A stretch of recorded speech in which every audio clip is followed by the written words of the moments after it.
Lucas capítulo 10. Jesus envia 72 discípulos.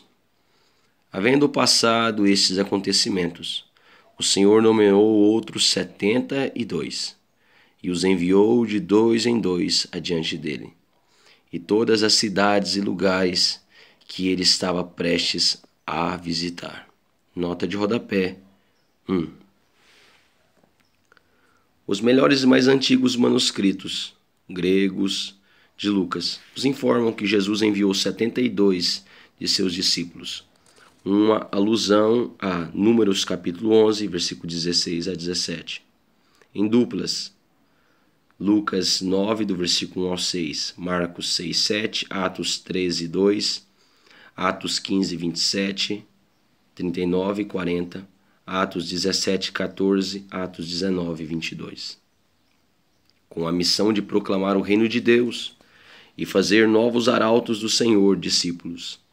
Lucas salienta a universalidade do Evangelho 16 vezes, para os pecadores de todos os povos e raças, tanto os samaritanos como os gentios e os próprios judeus. Lucas 24, 47. O número de discípulos demonstra que Jesus tinha um grupo de seguidores fiéis de tempo integral muito maior do que os 12 mais próximos, e uma agenda repleta. Orientações semelhantes foram dadas por Jesus aos 12. Mateus capítulo 9, versículo 37 e 38. Mateus capítulo 10, versículo 7 ao 16. Marcos capítulo 6, do versículo 7 ao 11. Conforme Lucas capítulo 9, do versículo 3 ao 5. E lhes recomendou: a seara é grande, mas os trabalhadores são poucos. Rogai, pois, ao Senhor da seara da plantação que mande obreiros para fazerem a colheita. Nota de rodapé 2.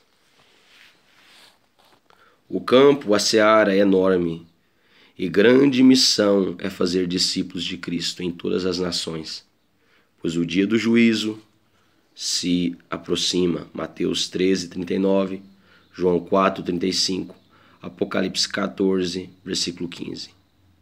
Esse é o desafio missionário, a grandeza da plantação e a urgência da missão. A oração continua para que Deus mande servos dedicados à obra. O Ide de Jesus é um apelo para todos os discípulos, cada qual com seu dom e campo de ação. Romanos capítulo 10, versículo 15, Romanos capítulo 12. Portanto, ide. Eis que eu vos envio como cordeiros para o meio de lobos, para o meio dos lobos. Nota de rodapé 3. A estratégia de Cristo é completamente diferente de qualquer outro imperador. Seus discípulos devem ser totalmente dependentes do onipotente pastor na conquista pacífica do território de posse do inimigo. Não leveis bolsa, nem mochila de viagem, nem sandálias, e a ninguém saudeis longamente pelo caminho. Assim que entrardes numa casa, dizei em primeiro lugar: paz seja para esta casa. Nota de rodapé 4. Os discípulos não deveriam se preocupar com o sustento, muito menos com o acúmulo de bens. Não levariam sacos de viagem, alforjes, nem um par extra de sandálias. Sua manutenção viria de Deus, através de pessoas generosas que cuidariam plenamente de suas necessidades. As saudações orientais tradicionais eram, e ainda o são em muitos lugares, prolongadas, consumindo horas de conversa. Jesus adverte a todo cristão sobre o sentido de urgência e otimização do tempo. O tradicional shalom, saudação hebraica que significa paz e bem-estar, passa a ter um sentido ampliado e mais profundo. Reconciliação do pecador com Deus. Romanos 5:1, Romanos 5:10, Efésios 2:16, Colossenses capítulo 1, versículo 21 e versículo 22. Se morar ali um filho da paz, a vossa bênção de paz repousará sobre ele. Caso não haja, ela voltará para vós. Permanecei naquele domicílio. Comei e bebei do que vos for oferecido, pois digno é o trabalhador do seu salário. Não andeis a mudar de casa em casa. Nota de rodapé 5. Ordem de Jesus citada em 1 Timóteo capítulo 5, versículo 18, como escritura, uma indicação clara de que o livro de Lucas já era considerado inspirado canônico. Os líderes cristãos devem receber justo sustento de todas as suas necessidades. Entretanto, não devem mudar de casas, igrejas ou comunidades, apenas por interesses materiais ou melhor remuneração. Não andeis a mudar de casa em casa, quando entrardes em uma cidade e ali fordes bem recebidos. Alimentai-vos do que for colocado diante de vós. Curai os enfermos que houver na cidade e proclamai-lhes: o reino de Deus está à vossa disposição. No entanto, quando entrardes numa cidade e não fordes bem recebidos, saí por suas ruas e exclamai a todos: até a poeira da vossa cidade, que se pegou às sandálias, sacudimos contra vós outros. Apesar disto, sabei que o reino de Deus está próximo. Eu vos asseguro que, naquele dia, haverá mais tolerância para Sodoma e Gomorra do que para aquela cidade. Nota de rodapé 6. A proximidade do reino tinha a ver com a pessoa de Cristo, de seus arautos missionários, não em relação ao tempo. Marcos 12:34. Apesar de Sodoma ter sido tão pecaminosa que Deus precisou destruí-la. Gênesis capítulo 19, versículo 24 ao 28, Judas capítulo 1, versículo 7. O povo que ali estava, tendo o privilégio de ver e ouvir a Jesus, e os seus discípulos estavam contraindo culpa ainda maior, devido à sua incredulidade, a ser cobrada no dia do juízo final. Tiro e Sidom, cidades gentílicas da Fenícia, ainda não havia tido a oportunidade de receber a mensagem de Cristo e observar seus milagres. Oportunidade dada à maior parte da população da Galileia. Privilégios maiores sempre resultam em maior responsabilidade. Ai daqueles que não se arrependem. Mateus capítulo 11, do versículo 20 ao 24, você também encontra essa passagem. Ai de ti, Corazim. Ai de ti, Betsaida. Porque se as maravilhas que foram realizadas entre vós o fossem Tiro e Sidom, há muito tempo elas teriam se arrependido, vestindo roupas de saco e cobrindo-se de cinzas. Contudo, no juízo haverá menos rigor para Tiro e Sidom do que para vós outras. E tu, Cafarnaum, serás, porventura, elevada até os céus? Será elevada até o céu? Não. Serás derrubada até o inferno, até o Hades. Nota de rodapé 7. Cafarnaum foi o centro do ministério de Jesus na fronteira norte da Galileia. Mateus capítulo 4, versículo 13.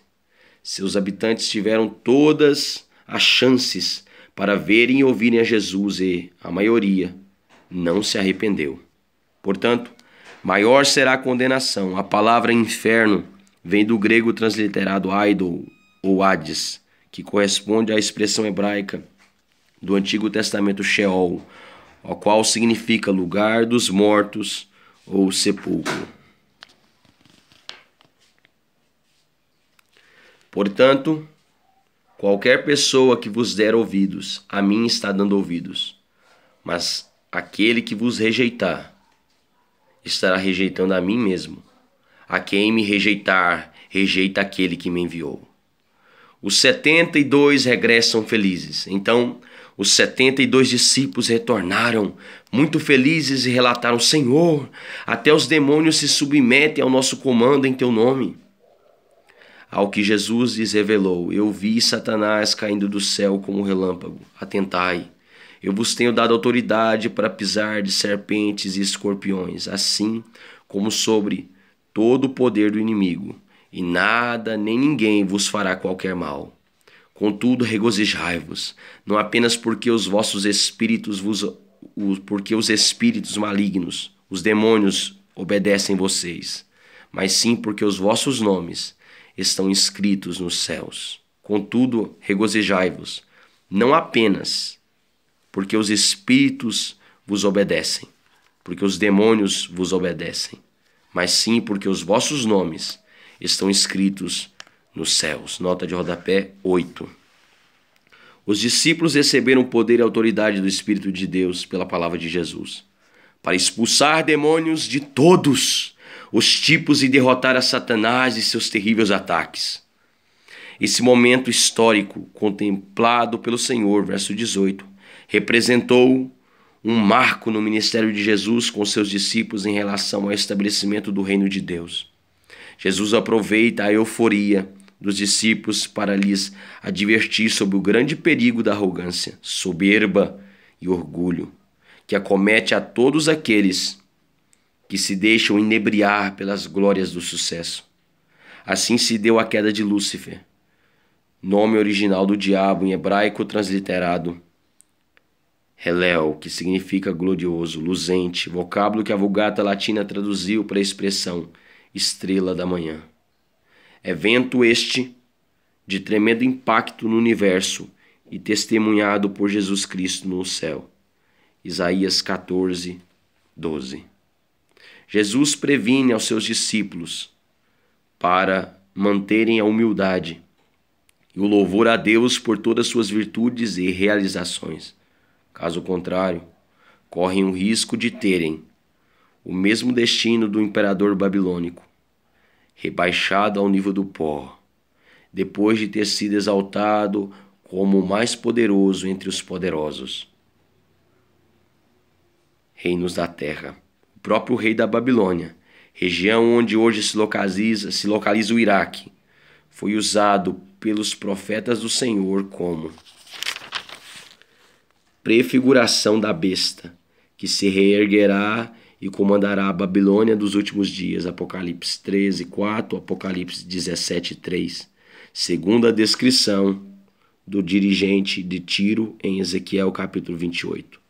O próprio Satanás, ao admirar e exaltar seus atributos pessoais, deixando de considerar que todos lhe foram concedidos por Deus e para sua glória, cogitou ser semelhante a Deus e por isso foi execrado da presença do Senhor. Banido dos céus e rebaixado às regiões do inferno com a violência e a velocidade de um raio. Portanto, a salvação do ser humano é mais importante que o poder de realizar maravilhas e vencer o diabo. A salvação nos mantém humildes diante dos grandes feitos e nos encoraja quando erramos e caímos. Ela registra o nosso nome no céu. Salmo 69, 28. Daniel 12, versículo 1. Filipenses 4, 3. Hebreus 12, 23. Apocalipse 3, 5.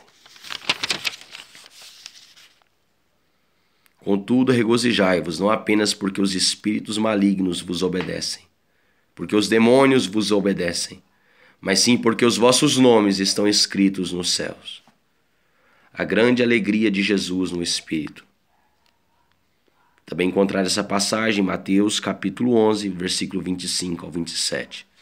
Naquele mesmo momento, Jesus, exultando no Espírito Santo, exclamou: Ó Pai, Senhor do céu e da terra, louvo a Ti, pois ocultaste essas verdades aos sábios e cultos e as revelaste aos pequeninos. Amém, ó Pai, porque Tu tiveste a alegria de proceder assim. Nota de rodapé 9.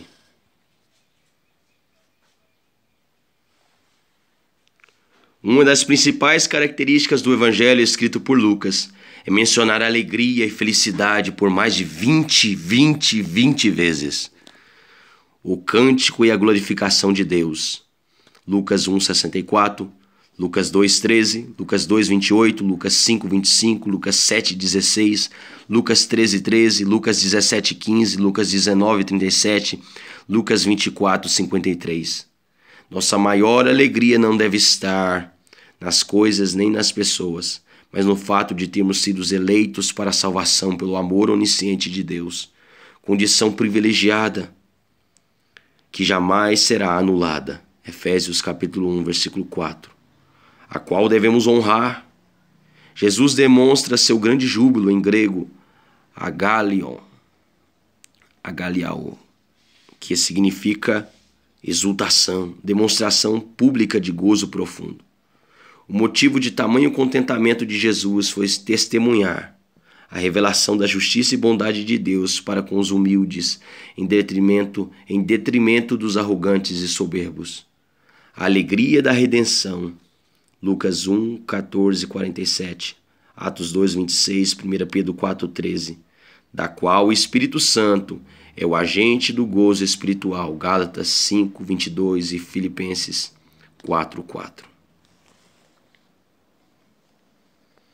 Tudo me foi entregue por meu Pai. Ninguém sabe quem é o Filho a não ser o Pai, e nenhuma pessoa sabe quem é o Pai senão o Filho, e aqueles a quem o Filho o deseja revelar. Nota de rodapé 10. Deus entregou a seu Filho Jesus a chave da reconciliação definitiva entre o Criador e a humanidade. O Evangelho, 1 Coríntios, capítulo 15, do versículo 1 ao 3. Essa revelação não vem dos pais, tradição judaica, mas do Pai em Cristo. João 14, versículos 6 ao 11. Então, mirando os seus discípulos, declarou-lhes em particular: Bem-aventurados são os olhos de quem vê as revelações que vós vedes. Nota de rodapé 11. A fé abre a visão para a verdade, a realidade de Jesus, o Cristo, o Messias e o Reino, enquanto o pecado cega a humanidade. João 9, versículo 39 ao 41. Pois vos asseguro que muitos profetas e reis almejaram ver o que estáis vendo, mas não viram, e ouvir o que ouvis, e não ouviram. A parábola do bom samaritano. Certa vez, um advogado da lei levantou-se com o propósito de submeter Jesus à prova. Ele indagou: Mestre, o que preciso fazer para herdar a vida eterna? Nota de rodapé 12. A palavra grega transliterada nômicos significa originalmente advogado, como consta na Bíblia King James de 1611. As versões posteriores usaram expressões como intérprete ou ainda perito na lei.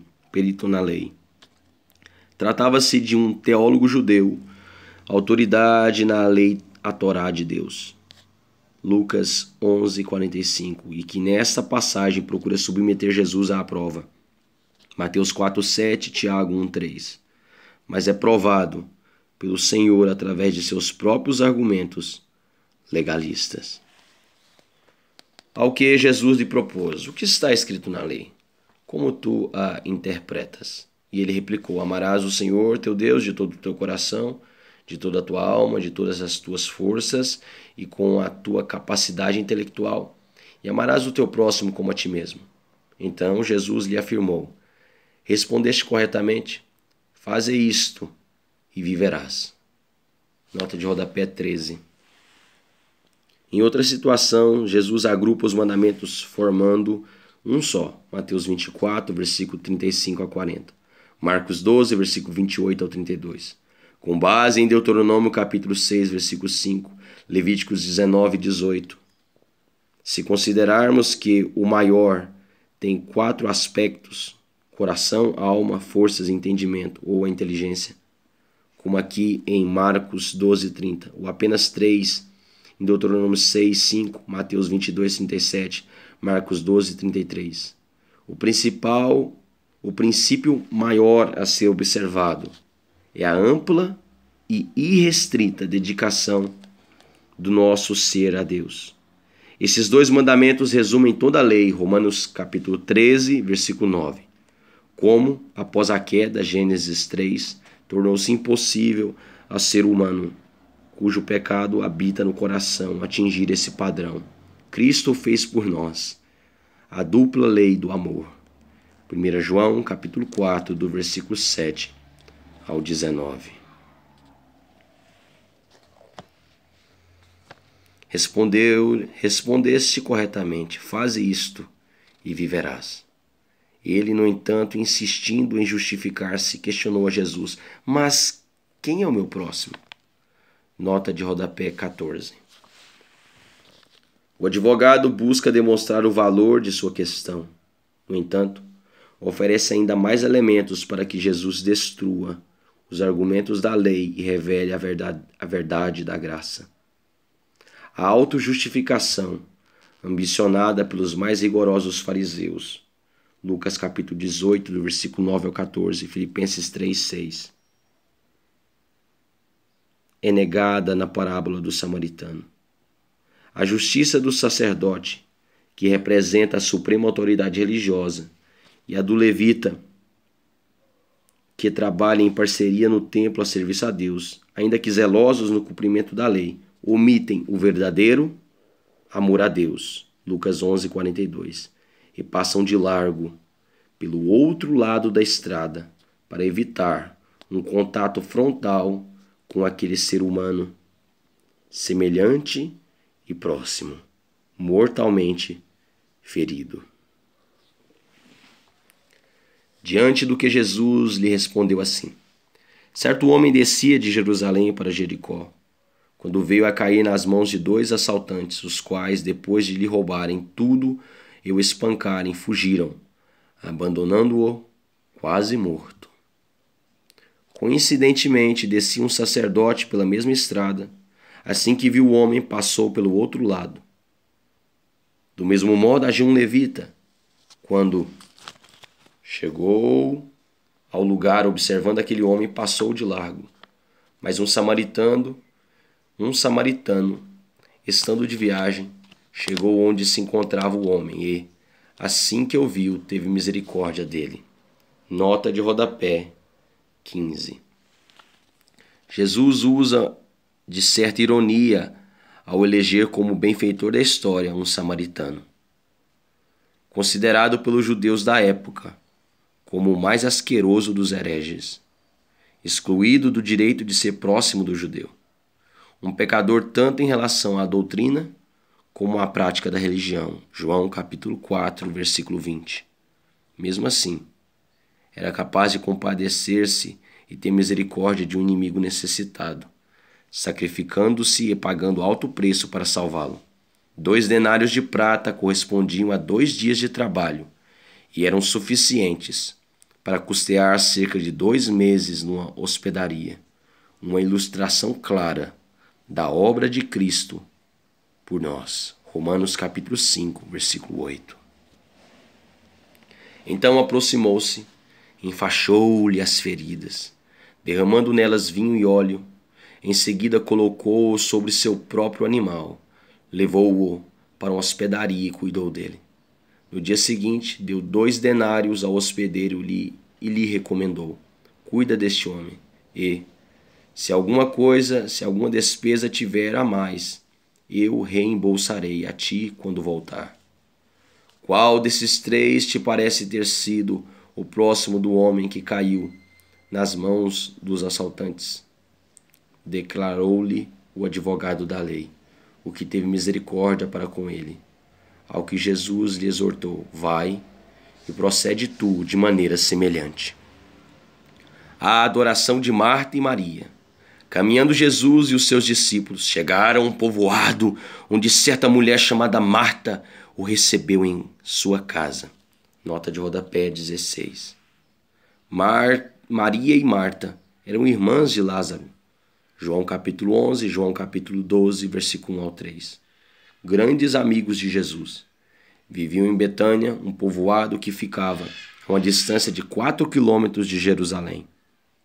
Jesus ensina a Marta e a nós que frequentemente aplicamos nossas forças e preocupações na performance, realizar, conquistar, quando o correto, mais sábio e proveitoso, empenhar nossos sentidos a ouvir e adorar o Senhor, como fez Maria. Esse princípio oferece o equilíbrio ideal em relação ao estímulo para o serviço que aprendemos com a parábola do bom samaritano. Em vez da preocupação e ansiedade pelo servir um banquete digno do Senhor, um prato seria suficiente. E Maria preferiu o banquete espiritual aos pés de Cristo, a melhor causa, a melhor coisa. Atos capítulo 6, versículo 2 e 4. Marcos capítulo 10, versículo 45. João 4, versículo 32 ao 34. Maria, sua irmã, ficou sentada aos pés do Senhor, ouvindo o que ele ensinava. Marta estava inquieta, ocupada com os muitos afazeres. E, aproximando-se de Jesus, inquiriu: Senhor, não te importas que minha irmã tenha me deixado só com todo o serviço? Peça-lhe, portanto, que venha me ajudar-me. Que venha ajudar-me. Orientou-lhe o Senhor: Marta, Marta, Marta, Marta, andas ansiosa e te afliges por muitas razões. Todavia, uma só causa, uma só coisa é necessária. Maria, pois, escolheu a melhor de todas, e esta não lhe será tirada.